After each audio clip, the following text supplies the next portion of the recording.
सगळ्याची शिक्षा श्रेयसला आणि अगदी त्या ईशालाही भोगायला.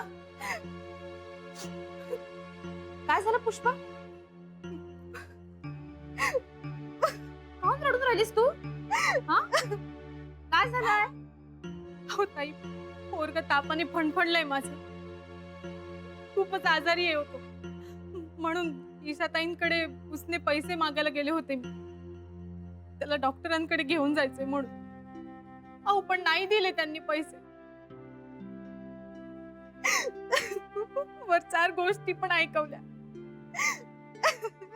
तू रडू नकोस, शांत हो बरं. काय झालंय पोराला? काही समजेना ताई, सारखा ताप भरतो त्याला, म्हणून ते डॉक्टरांकडे घेऊन जायचं होतं त्याला. हो पण नाही दिले त्यांनी पैसे. आता काय करू मी ताई? बरं बरं थांब, घेऊन जा पोराला दवाखान्यामध्ये. हो नाही ताई, हे घे, हे पैसे घे. काही नको ना. पोरगा आजारी आहे ना तुझा, त्याला दवाखान्यात न्यायला हवं. हे पैसे ठेव, पैसे घे. ताई, राधिका ताई मला माफ करा. अरे पुष्पा उठ बरं. मला माफ करा.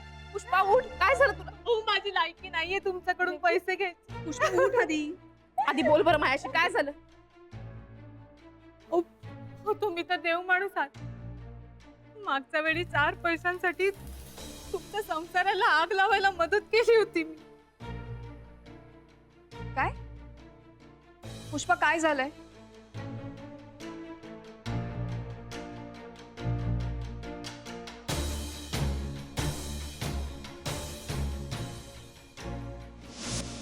चल सनय, फक्त सांग ना तरी. गुरुनाथ थांब. पुष्पा तू? हो ताई मी. अहो साहेब इथे भेटले मला, मी दुसऱ्या कामाला चालले होते. तर मी त्यांना जरा सांगत होते की माझ्या नवऱ्याचं कामाचं कुठे होतंय का बघा म्हणून.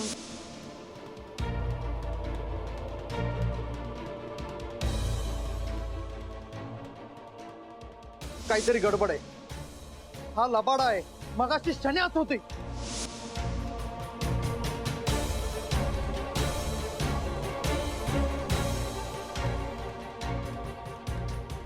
राधिका ताई चुकलं हो माझं, मला माफ करा. खरंच चुकी झाली हो.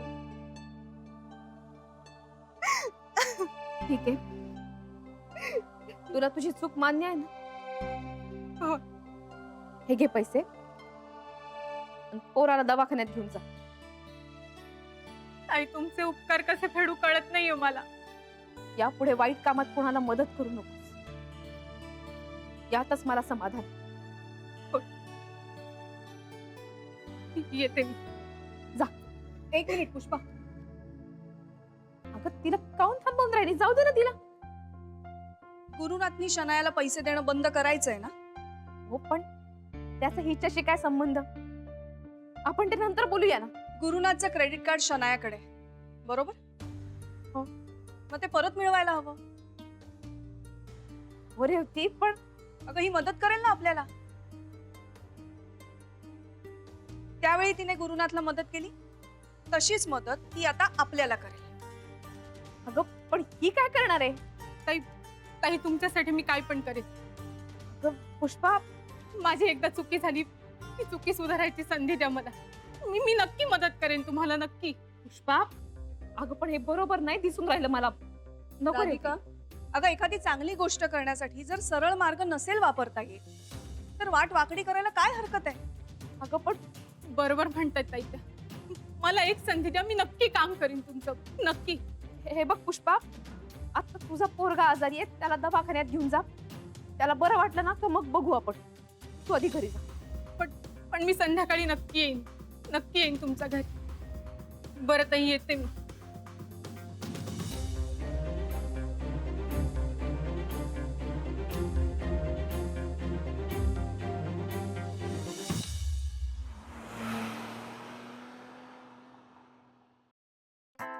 बिचारी शनाया, रागाच्या भरात जरा जास्तच बोललो तिला. उगीच चिडचिड केली. खूप नाराज झाली असणार. शनाला फोन करतो, बाहेरच भेटतो तिला आता.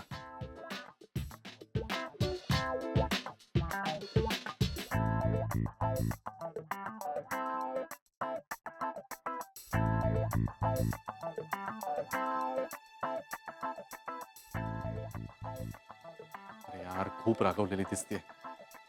आय होप रागाच्या भरात परत शॉपिंग करायला जाणार नाही.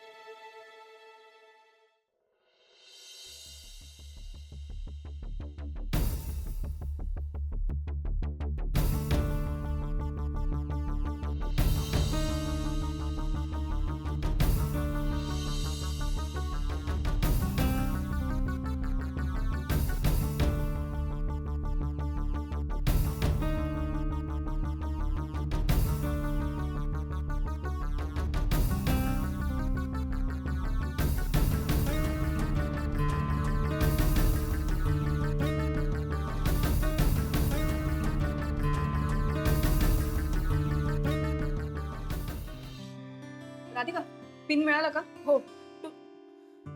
तू काऊन चहा मांडला? मी मांडला असता ना. बस, चहा पी.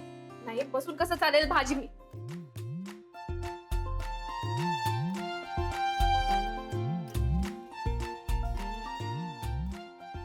भाजी निवडून ठेवली ना का कसं बरं. परत आई आल्यानंतर लगेच स्वयंपाकाला लागते. त्याच्या आधी भाजी निवडलेली असली पाहिजे. एकीकडे चहा पण घे. आज भाजी एकदम ताजी मिळाली नाही. राधिका, इतकं सगळं झाल्यावर सुद्धा इतकी शांत कशी असू शकतेस तू?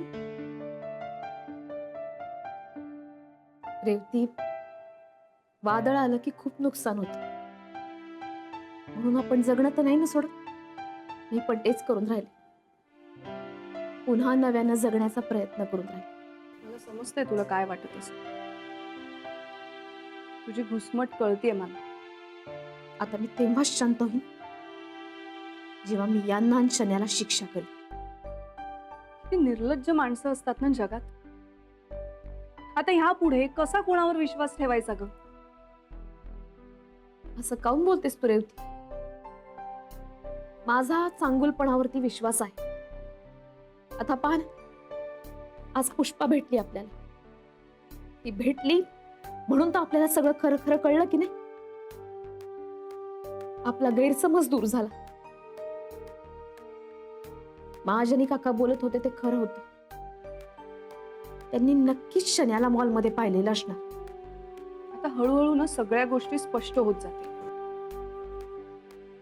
रेवती, पण मला अजूनही नाही समजून राहिलं ग. पुष्पा आपल्याला क्रेडिट कार्ड आणून देईल, पण त्याचं नेमकं आपण काय करायचंय? अगं, क्रेडिट कार्ड हातात आलं ना की सगळ्यात आधी कुठल्या तरी दुकानात जायचं, खूप शॉपिंग करायचं आणि मग ते क्रेडिट कार्ड ब्लॉक करून टाकायचं. अगं हो, पण ते काय कायमचं नाही बंद होणार ना. अगं हो, कायमचं ब्लॉक नाही होणार, पण निदान गुरुनाथ आणि शनायामध्ये भांडणाची सुरुवात तर होईल. असंच करूया. आणि कार्ड ब्लॉक झालं ना की लवकरात लवकर आणून ते पुष्पाला द्यायला हवं, म्हणजे ती जागच्या जागी नेऊन ठेवेल. आणि हे काम आपल्याला कमीत कमी वेळेत करायला हवं, कारण शनाया आणि ईशाला ह्यातलं काहीही कळता कामा नये. आणि आई बाबा सुद्धा त्यांच्या मित्राकडे गेले. त्याच्या आधी हे सगळं उरकलं पाहिजे.